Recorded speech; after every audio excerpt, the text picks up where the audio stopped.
சென்னையை சுற்றி நடைபெறும் நிகழ்வுகளின் தொகுப்பாக அமையும் நிகழ்ச்சி இது. மக்கள் வணக்கம், இது சன்னலுக்கு வெளியே. இன்றைய சன்னலுக்கு வெளியே நிகழ்ச்சியில் சென்னை அண்ணா நூற்றாண்டு நூலகத்தில் நடைபெற்ற காவிய புலவர் புதுகை வெற்றிவேலன் அவர்களின் கவிதை தொகுதி நூல் வெளியீட்டு விழாவினை காட்சிப்படுத்துகிறது. வாருங்கள் நிகழ்ச்சிக்குள் செல்லலாம்.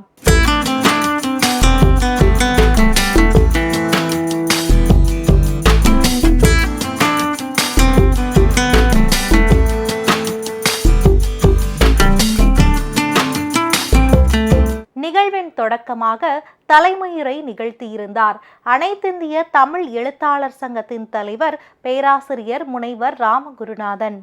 சொல்லுவார்கள், some are born great, some achieve greatness, some might have thrust upon themselves என்று ஷேக்ஸ்பியர் குறிப்பிடுவார். மனித இயல்புகளை மூன்று வகையாக. வெற்றி இருக்கிற நம்முடைய வெற்றியாளர்கள் born great, achieve greatness. அவர் மூன்று காவியங்களுமே போதும் அவர் எப்படிப்பட்டது என்பதை. அந்த மூன்று காவியங்களை நான் படித்திருக்கிறேன் என்றாலும் கூட அது பேசுவதற்கு நேரம் இல்லை. இருந்தாலும் எப்படிப்பட்ட கவி ஆளுமை உடையவர் என்பதை நாம் கண்டுகொள்ளலாம். அந்த எதுகையும் மோனையும் இழைகின்ற புதுகை கவிஞர் அல்லவா அவர். அப்படிப்பட்ட கவித்துவம் நிறைந்த அந்த கவிஞருடைய நான் கவிஞரை வாழ்த்துகிறேன். 80 வயது இளைஞர் அவர். எப்படிப்பட்ட கவிஞர் என்பதை கூட மிக அழகாக சொல்ல வேண்டுமானால் அவருடைய கவிதைகளிலே சொல்லலாம். அவர் எப்பொழுதுமே பொங்கறிவு போல கவிதை பொங்கி வரும், அறிவு போல ஆர்ப்பரிக்கும். நம்முடைய மலர்மகள் சொன்னார், அந்த காட்சியை சொன்னார். அந்த காதல் கணிகின்ற காட்சி, கண்கள் சந்திக்கின்ற காட்சி, இவற்றை காட்சிப்படுத்துகிற பொழுது சிற்பின் கை செதுக்காத சிலைதான் நாச்சி, செங்கமல விழி பேசும் மொழி அறிந்தோன், சிற்ப விழி பேசுவதை இளையோன் நோக்க, செங்கையர்கண் இளையாலும் நாணம் கொண்டாள், கற்பியலின் கலக்கு முன் களவு கொண்டாள், கண் கலந்த களவினலே இன்பம் கண்டாள், பிற்பருவ விழிக்காதல் தெய்வ சாட்சி, வேலுநாட்சி மனதிற்குள் இளையோன் ஆட்சி. இந்த காதல் நாடகத்திலே கண்ணொடும் திசையெல்லாம் அவளை கண்டாள், காணுகின்ற பொருளெல்லாம் அவரே ஆனார், மண்ணோடும் நதி போன்ற மங்கை நல்லால் மலர் வெளியை வலையாக்கி பிடித்து விட்டார் என்று மிக அழகாக அந்த காட்சிப்படுத்துவார். இப்படி மிக சிறந்த ஒரு காப்பியத்தை, கண்ணகி காப்பியம், தேவர் காப்பியம், வேலுநாச்சியார் காப்பியம், இந்த மூன்றுமே என்னுடைய பெயர் சொல்லும், காலங்காலமாக பெயர் சொல்லும். எழுத்தே உயிர் மூச்சாய், தமிழே என் உயிர் மூச்சாய் வாழ்ந்து கொண்டிருக்கிற மிகப்பெரிய சமூக விஞ்ஞானி நம்முடைய புதுகை வெற்றிவேலன் ஐயா அவர்கள். இவ்வளவு எழுதிய பின்னும், அரசு விருதுகள் பல பெற்ற பின்னும், செங்கல்பட்டு மாவட்டத்தினுடைய தலைவராக இருந்து அரும்பணி ஆற்றிய பின்னும் அடக்கமாக ஒரு மனிதரால் இருக்க முடியும் என்றால் அதுதான் புதுகை வெற்றிவேலன். அந்த மாமனிதருடைய 2 நூல்கள் இன்றைக்கு வெளியாகிறது. தொகுதி 2 என்பதனால் இந்த மொத்த தொகுதியும் நிரம்பி இருக்கிறது. இன்றைக்கு பல்வேறு சான்றோர் பெருமக்கள் இந்த நல்ல நாளில் நிரம்பி இருக்கிறார்கள். அது இந்த நிகழ்ச்சி கிடைத்த மிகப்பெரிய வெற்றி. அடுத்ததாக காவிய புலவர் புதுகை வெற்றிவேலன் அவர்களின் கவிதை தொகுதி 2 நூல் வெளியீடு நடைபெற்றது. நீதியரசர் சுரேஷ்குமார் அவர்கள் கவிதை தொகுதி நூலினை வெளியிட்டார்.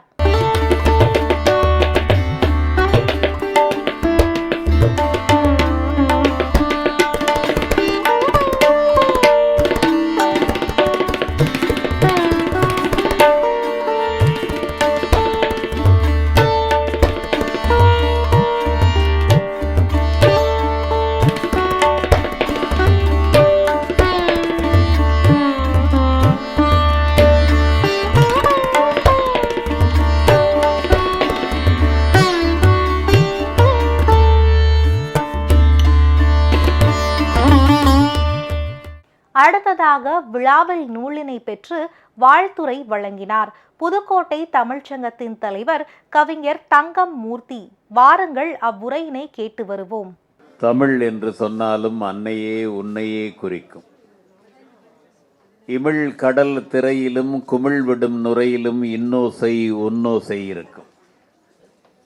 தமிழ் தமிழ் என் கையில் உமிழ் நறுந்தேனாகும் தாய் தந்த பால்வாசம் பிறக்கும். அமிழ் கடல் கோளிலும் அமிழாத தமிழே, நீ ஆழ்கவே வானுள்ள வரைக்கும், ஆழ்கவே வானுள்ள வரைக்கும். மலர்மகனுடைய கவிதையில், மகா சுந்தர் கவிதையில், மூப்பா அவர்களுடைய கவிதையில், விஜயகிருஷ்ணன் அவர்களுடைய கவிதையிலே, அம்மா ஈஸ்வரி அவர்களுடைய பாடலை எல்லாம் நாங்கள் கேட்கிற போது பெரும்பாலும் கவியரங்கத்திலே கவி பாட வாருங்கள் என்று தான் அழைப்பது உண்டு. அப்படி கவி பாட வருவதற்கு இப்போ பாடலாகவே பாடிய ஒரு அரங்கத்தை இப்போ நாம் கேட்டோம். அந்த கவியரங்கம் நல்ல நேரம் எடுத்துக்கொண்டது. ஐயா வெற்றிவேலன் அவர்களுடைய பாடுபொருளை, அவருடைய உவமையை, அவருடைய கற்பனையை இதெல்லாம் கேட்க கேட்க எவ்வளவு படைத்திருக்கிறார் என்று நமக்கெல்லாம் ஆச்சரியமாக இருந்தது. 81 வயதில் எவ்வளவு எழுதியிருக்கிறார், எவ்வளவு படைத்திருக்கிறார். அவருடைய படைப்புகளை எல்லாம் நினைத்து நினைத்து நான் மகிழ்ந்து எண்ணி வியந்து நான் பார்த்தேன். அகவெளியில் சுருதி கூட்ட ஒரு மௌன வெப்பம், இந்த உலகை புது நோக்கில் பார்க்க ஒரு மூன்றாவது விழி, அபூர்வ வார்த்தை பசி, இவற்றின் உதவியால் இயற்றப்படும் தவம்தான் கவிதை என்பார் என்னுடைய பேராசிரியர் டாக்டர் பாலா. அந்த கவிதையை தன்னிடத்திலே வைத்திருக்கிற ஒரு வெற்றிவேலன் ஐயா அவர்கள். கவிதைகளின் அரசி என்று நாம் கவிதையை சொல்லுகிறோம், கலைகளின் அரசி என்று நாம் கவிதையை சொல்லுகிறோம். கலைகளின் அரசி கவிதை என்றால் பேரரசி மரபு கவிதை, இளவரசி புதுக்கவிதை. அவர் பேரரசியை மணந்து கொண்டிருக்கிறார், என்னை போன்றவர்கள் இளவரசியை நாங்கள் மணந்து கொண்டிருக்கிறோம். அந்த பேரரசி அவரிடத்திலே எப்படி இருக்கிறார் என்றால் எங்களுக்கெல்லாம் ஆச்சரியமாக இருக்கிறது. கண்ணதாசன் கவிதைகளை பற்றி அவ்வளவு செய்திகளை உங்களுடைய கவியரங்கங்களிலே நாங்கள் கேட்டோம். 2024ஆம் ஆண்டு புதுக்கோட்டை தமிழ்ச்சங்கம் சீனு சின்னப்பா இலக்கிய விருதுகள் வழங்கிய போது அவருடைய வேலுநாச்சியார் காப்பியத்திற்கு மரபு காப்பியத்தினுடைய முதல் பரிசினை மாண்புமை நீதியரசர் அவர்கள்தான் புதுக்கோட்டையிலே அதனை வழங்கினார்கள். அந்த காப்பியத்தை தேர்ந்தெடுக்கிற குழுவினர் தமிழறிஞர்கள், மூத்த தமிழறிஞர்கள், ஒரு காப்பியத்திற்கு தேவையான அனைத்து கூறுகளையும் கொண்டிருப்பதாக அது இருக்கிறது என்று அதனை பாராட்டி பாராட்டி புகழ்ந்தார்கள்.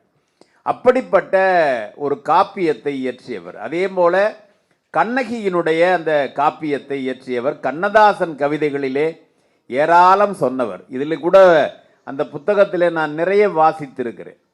அதில் கண்ணதாசனை பற்றி எழுதியதில் ஒரு வரி எனக்கு மீண்டும் மீண்டும் அதை படித்து பார்த்தேன். அவரை பற்றி நிறைய பெருமைகள்லாம் சொல்லுவோம். ஆனால் இவர் ஒரு வரியை சொல்லுகிறார், இதுவரைக்கும் யாரும் சொல்லாத ஒன்று. வள்ளென்று சொல்லொன்று சொல்லாதவர் கண்ணதாசன் அப்படின்னு எழுதுவார். இப்போ வள்ளென்று சொல்லொன்று சொல்லாதவர்னா நம்ம வள்ளென்று சொல்லென்று சொல்கிறவர்கள் எவ்வளோ பேர் இருக்கிறாங்க. இப்போ கல்பாக்கம் ரேவதி என்று ஒரு கவிஞர் ஒரு புது கவிதை எழுதியிருந்தார். வாலாட்டிக்கொண்டே வருகிறேன் நான், வாலாட்டிக்கொண்டே வருகிறேன் நான், வள்ளென்று விழுகிறாய் நீ, நம்மில் யார் நாய் என்று அவர் எழுதியிருந்தார். ஒரு கணவனுக்கும் மனைவிக்குமான ஒரு கவிதை அது. வாலாட்டிக்கொண்டே வருகிறேன் நான், வள்ளென்று விழுகிறாய் நீ, நம்மில் யார் நாய் என்று எழுதியிருந்தார். வள்ளென்று சொல்லொன்று சொல்லாதவர் கண்ணதாசன் என்று அவருடைய கவிதையிலே அவ்வளவு ஒவ்வொரு கவிதைகளையும் நாங்கள் சுவைத்து சுவைத்து பார்க்கிறோம். அப்போ கவிதை என்பதே மரபு என்பது நம்முடைய, நான் ஆரம்பத்திலே சொன்ன ஒரு கவிதைக்கு நீங்கள் கரவொலி எழுப்பினீர்கள். சீனு நைனா முகமது அவர்கள் மலேசிய கவிஞருடைய கவிதை அது. ஏன் நீங்கள் அதற்கு கரவொலி எழுப்பினீர்கள் என்றால் அதனுடைய ஓசை நயம். தமிழனுடைய கவிதை வளம் என்பது ஓசையோடு கலந்தது. தொண்டை கட்டியிருக்கு என்று அவர் குறிப்பிட்டார். தொண்டை கட்டியிருக்கு என்று மூப்பா அவர்கள் கொஞ்சம் சிரமப்பட்டார், பாட்டெல்லாம் பாடுறதுக்கு சிரமப்பட்டார். அப்போ அவங்க தொண்டை கட்டியிருக்கிறப்ப என்னுடைய நண்பர், நம்ம புதுக்கோட்டை கம்பன் கழகத்தினுடைய பொருளாளர் கோவிந்தராஜன் பேர், அவர் ஒரு சித்த வைத்தியர். அவர் சொன்னார், என்ன உங்களுக்கு குரல் ஒரு மாதிரியாக இருக்குது, தொண்டை கட்டி இருக்கு அப்படின்னு ஒரு பாட்டு சொன்னார். ஆடாதொடையும் 5-6 மிளகும் இருந்தால் பாடாத வாயும் பாடும் அப்படின்னார். ஆடாதொடையும் 5-6 மிளகும் இருந்தால் பாடாத வாயும் பாடுங்கிறது நம்முடைய தமிழ் சித்த மரபில் வர்ற ஒரு கவிதை.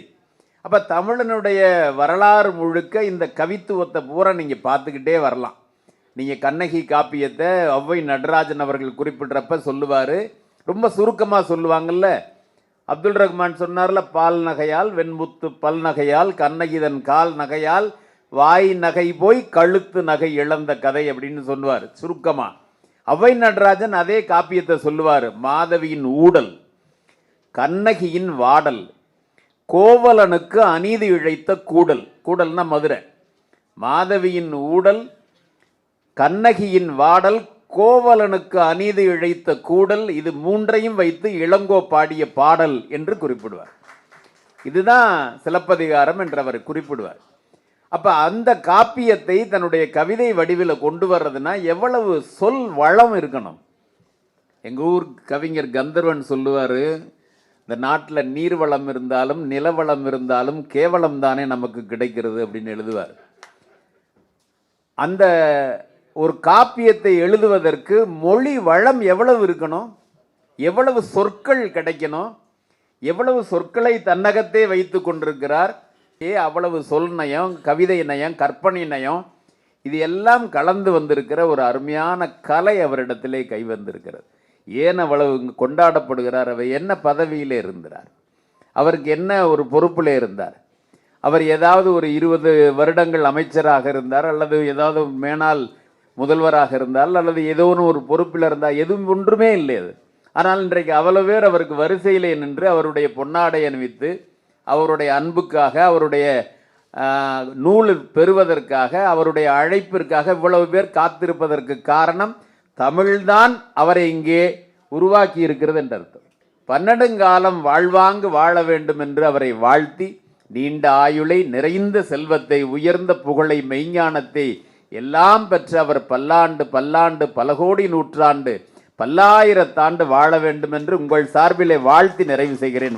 அடுத்ததாக விழாவின் சிறப்பு விருந்தினர் நீதியரசர் சுரேஷ்குமார் அவர்கள் பேசுகையில், மரபு கவிதைகளில் அதிகம் காவியங்கள் படைத்த கவிஞர் என்றால் இந்த நூற்றாண்டை பொறுத்தவரையில் அது புதுகை வெற்றிவேலன் தான் என்கிறார். அதே சமயம் கவிதை என்றால் எப்படி இருக்க வேண்டும் என்றும் விரிவாக சிறப்புரை ஆற்றியிருந்தார்.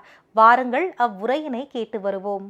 கவிஞர் வெற்றிவேலன் அவர்கள் புதுக்கோட்டைக்காரர் என்பது மாத்திரமல்ல, என்னுடைய உறவினர் என்பது மாத்திரமல்ல, 50 ஆண்டு காலமாக குடும்ப நட்பும் உறவோடும் பழகி கொண்டு வருபவர் என்பது மாத்திரமல்ல, நான் அறிந்தவரை ஒரு 23 ஆண்டுகளாக அவர் எழுதி வெளியிடுகின்ற அநேகமாக அனைத்து படைப்புகளினுடைய வெளியீட்டு விழாக்களிலும் நான் கலந்து கொண்டிருக்கிறேன், 1-2 தவிர.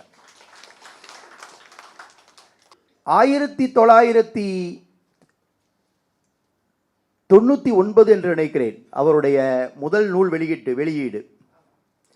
99 துவங்கி 2026 வரை இந்த 26-27 ஆண்டுகளிலே 17 படைப்புகளை அவர் படைத்திருக்கிறார். அந்த 17 படைப்புகளிலே 13 கவிதை நூல்கள், 4 உரைநடை நூல்கள். அந்த 13 கவிதை நூல்களும் என்று நீங்கள் 13 கவிதை நூல்கள் என்றால் நான் சொல்வதற்காக கோபித்துக் கொள்ளக்கூடாது. தங்கமூர்த்தி போன்றவர்கள் புதுக்கவிதை எழுதுபவர்கள் மேலே 2 வரி கீழே 2 வரி எடுத்து இடையிலே ஒரு பூ படத்தை போட்டு ஒரு பக்கத்தை முடித்து விடுவார்கள். அப்படி விடுகின்ற நூல் அல்ல. மரபு கவிதையிலே அத்தனை நூல்களும் வெளியிடப்பட்டிருக்கின்றன, அதை நீங்கள் பார்க்க வேண்டும். இந்த 13 கவிதை நூல்களிலே 3 காவியங்களை அவர் படைத்திருக்கிறார். அதுதான் சிறப்பு. தேவர் காவியமாக இருந்தாலும் சரி, கண்ணகி காவியமாக இருந்தாலும் சரி, அதற்கு பிறகு வேலுநாச்சியாருடைய காவியமாக இருந்தாலும் சரி, இதற்கு பிறகு இப்பொழுது ஒரு காவியம் படைத்துக் கொண்டிருக்கிறார் என்று அறிகிறேன். பெரியார் காவியமா? பெரியாரை பற்றிய ஒரு காவியம், அது வந்தால் இன்னும் சிறப்பாக இருக்கும். இப்படி நான் அறிந்தவரை கவியரசு கண்ணதாசன் இயேசு காவியம் எழுதினார். இன்னும் சில பெருங்கவிஞர்கள் சில காவியங்களை எல்லாம் படைத்திருக்கிறார்கள், இல்லை என்று சொல்வதற்கில்லை. நான் பல முறை பல மேடைகளிலே கவிஞர் வெற்றிவேலன் அவர்களை பற்றி பேசும் பொழுது நான் குறிப்பிட்டு சொல்லி இருக்கிறேன். இந்த நூற்றாண்டிலே வாழ்ந்த கவிஞர்களிலேயே மரபு கவிதைகளில் அதிக காவியம் படைத்த கவிஞர் என்று எடுத்துக்கொண்டால் அது அநேகமாக வெற்றிவேலன் அவர்களாகத்தான் இருப்பார் என்று. இதில் எங்களை போன்றவர்களுக்கு இரட்டிப்பு பெருமை. ஒன்று, அவரோடு பயணித்திருக்கிறோம் என்பது ஒரு பெருமை, இன்னொன்று எங்கள் ஊர்க்காரர் என்பது பெருமை. எங்கள் ஊர்க்காரர் என்று சொல்வதை விட நம்ம ஊர்க்காரர் என்று சொல்வது இன்னும் பெருமையாக இருக்கும். அங்கே இருப்பவர்கள் பெரும்பாலானவர்கள் புதுக்கோட்டையை சார்ந்தவர்கள் என்றுதான் நான் கருதுகிறேன். அதை வருந்தி விரும்பி என்று சொல்வதை விட புதுக்கோட்டைக்காரர்கள் இயற்கையிலேயே அந்த தமிழோடு இணைந்திருக்கக்கூடியவர்கள், இலக்கியத்தோடு பயணித்திருக்கக்கூடியவர்கள், இலக்கியத்தையும் தமிழையும் இரண்டு கண்ணாக கொண்டிருக்கக்கூடியவர்கள், இலக்கியத்திற்காகவும் தமிழை பரப்புவதற்காகவும் பல இயக்கங்களை கண்டவர்கள், பல சபைகளை நிகழ்த்தியவர்கள், நடத்தி கொண்டிருக்கக்கூடியவர்கள். இது எல்லா மாவட்டத்திலும் இருந்தாலும் கூட புதுக்கோட்டை மாவட்டம் அதில் என்றைக்கும் முன்னோடியாக இருக்கிறது என்பதுதான் அதற்கு காரணமாக இருக்க முடியும் என்று கருதுகிறேன். இந்த 13 இலக்கிய படைப்புகளிலே 3 காவியங்களை அவர் தந்திருக்கிறார். அதிலே ஒவ்வொரு காவியத்தை பற்றியும் சிலாகித்து இங்கே பேசினார்கள். கவியரங்கம் மிகச்சிறப்பாக ஏறத்தாழ 2 மணி நேரம் நடைபெற்றது. தேவர் காவியத்திலே என்ன பாடினார், கண்ணகி காவியத்திலே என்ன பாடினார், அதேபோல் வேலுநாச்சியார் காவியத்திலே என்ன பாடினார் என்று அதிலே கூட குறிப்பிட்டு 2-3 பேச்சாளர்கள் குறிப்பிட்டு சொன்னார்கள். வேலுநாச்சியார் காவியத்திலே அந்த கதாநாயகனும் கதாநாயகியும் வேலுநாச்சியாரும் அந்த வடுகத்தேவரும் அவர்கள் திருமணம் செய்து கொள்வதற்கு முன்பு சந்தித்துக் கொண்டதில்லை. நேராக 2 அரச குடும்பங்களும் பேசி திருமணத்தை நிச்சயித்து திருமணம் நடந்தேறியது என்பதுதான் வரலாற்று செய்தி. அந்த வரலாற்று செய்தியை விரித்து சொல்லுகின்ற கவிஞர் அவர்கள் அதற்கு முன்பே திருச்செந்தூர் கோவில் விழாவிலே கலந்து கொண்டார்கள் என்று ஒரு 20 பக்கங்களுக்கு அந்த களவு பற்றி, அந்த களவு உறவு இருக்கிறது அல்லவா, அந்த கற்பும் களவும் இணைந்தது தானே தமிழருடைய வாழ்வியல் பண்பாடு, அதை உள்கொணர்ந்து அவர் எழுதியிருக்கிறார் என்று ஒரு கவிஞர் இங்கே மிக அழகாக குறிப்பிட்டு காட்டினார். அந்த இடத்திலே தான் கம்பன் சொல்லுவான், வான்மீகம் எதையெல்லாம் படைத்து காட்டியதோ, வான்மீகம் எதையெல்லாம் கதையாக சொல்லியதோ அதை அப்படியே மொழி மாற்றம் செய்து கம்பன் எழுதிவிடவில்லை. எங்கெல்லாம் சேர்க்க வேண்டுமோ சேர்த்திருக்கிறான், எங்கெல்லாம் குறைக்க வேண்டுமோ குறைத்திருக்கிறான், எங்கெல்லாம் நீக்க வேண்டுமோ நீக்கி இருக்கிறான் என்று கம்பனை பற்றி நாம் சொல்லுகிறோம். அதனால் தான் கம்பன் இன்றைக்கும் வாழ்ந்து கொண்டிருக்கிறான். கம்பனுடைய 10,358 பாடல்களும் முத்தாக இன்றைக்கு தமிழ் மண்ணிலே உழவிக் கொண்டிருப்பதற்கு காரணம், எங்கு பார்த்தாலும் கம்பனை பற்றி நாம் பேசி கொண்டிருப்பதற்கு காரணம், தமிழ் இலக்கிய மரபு கெடாமல் அந்த வான்மீகம் சொன்ன கதையை தமிழ் மரபுக்கு ஏற்றாற்போல் மாற்றி கூட்டி குறைத்து அவனுடைய கற்பனை வளத்தை அதிலே தந்து அவன் படைத்து காட்டியதுதான் அதற்கு காரணம். அப்படித்தான் வேலுநாச்சியார் காவியத்தை வெற்றிவேலன் படைக்கின்ற பொழுதும் அவர் அவ்வாறு அந்த கற்பு மனம் களவு மனம் என்று சொல்லக்கூடிய அது ஒரு காப்பியத்திற்கு நிச்சயமாக தேவை. அந்த காப்பியத்தினுடைய தலைவனும் அந்த காப்பியத்தினுடைய தலைவியும் சந்தித்து கொண்டு திருமணம் செய்து கொள்வதை நேராக எழுதிவிட முடியாது. அந்த களவு மனத்தையும் கற்பு மனத்தையும் இரட்டையும் விரித்து சொல்ல வேண்டும் என்கின்ற காரணத்தினாலே 25 பக்கங்கள் விரித்து சொல்லி இருக்கிறார் நம்முடைய கவிஞர் என்பதை இங்கே சுட்டி காட்டினார்கள். இதுபோல் அவர் எழுதிய என்ற 3 காவியத்தை பற்றி நிறைய சொல்லிக் கொண்டே போகலாம்.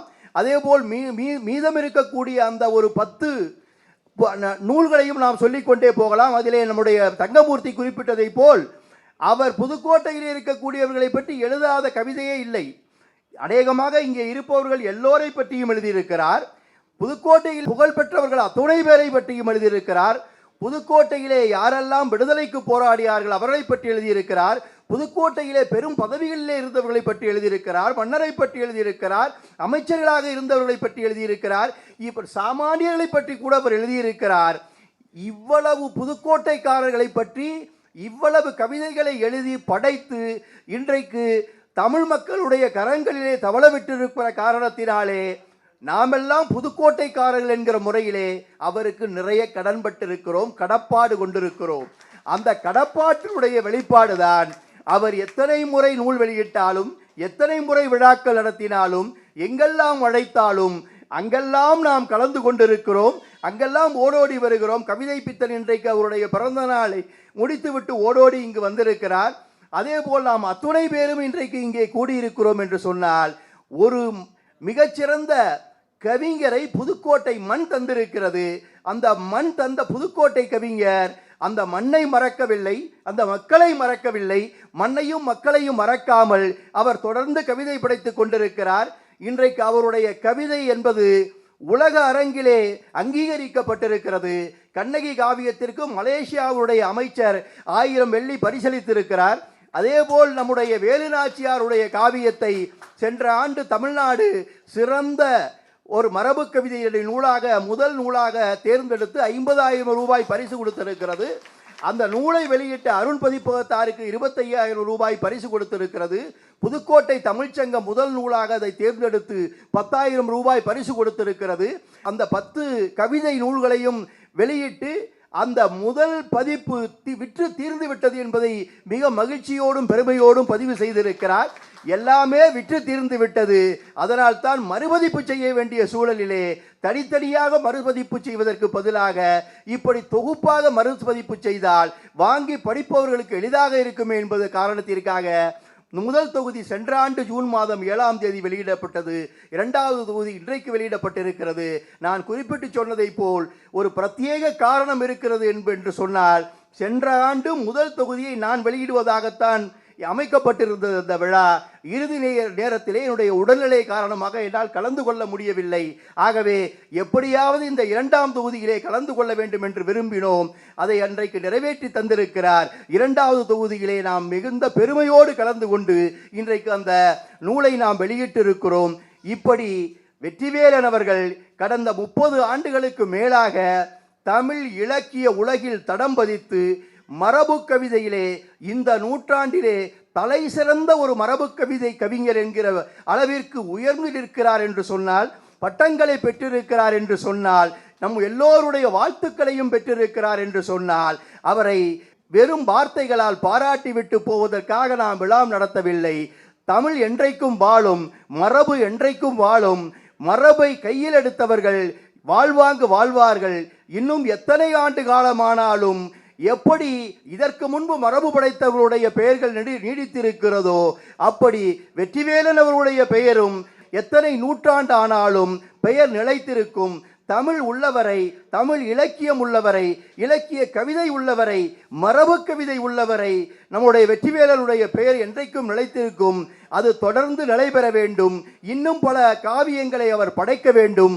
அதற்கு நம்முடைய வாழ்த்துக்களும் ஆதரவும் எப்பொழுதும் இருக்கும் என்று சொல்லி இந்த நல்ல வாய்ப்புக்கு நன்றி பாராட்டி விடைபெற்றுக் கொள்கிறேன். நன்றி, வணக்கம். அடுத்ததாக நூல் வெளியீட்டு விழாவின் நாயகனும் கவிதை தொகுதி 2 நூலினை இயற்றியவருமான காவிய புலவர் புதுகை வெற்றிவேலன் அவர்களின் ஏற்புரை இடம்பெறுகிறது. வாருங்கள் அவரது உரையினை கேட்டு வருவோம். கவிச்சுடர் கவிதை பித்தன் அவர்கள் அவருடைய கவிதை நடையில் எனக்கும் அவருக்கும் உள்ள உறவையும் நட்பையும் உணர்வையும் இந்த அரங்கத்திலே வெளிப்படுத்தினார்கள். முதலில் அவருடைய தலைமையில் நான் ஒரு கவியரங்கத்தில் புதுக்கோட்டையில் கவியரங்கம் பாடினேன். அன்று முதல்தான் எனக்கு அவர் அறிமுகமானார்.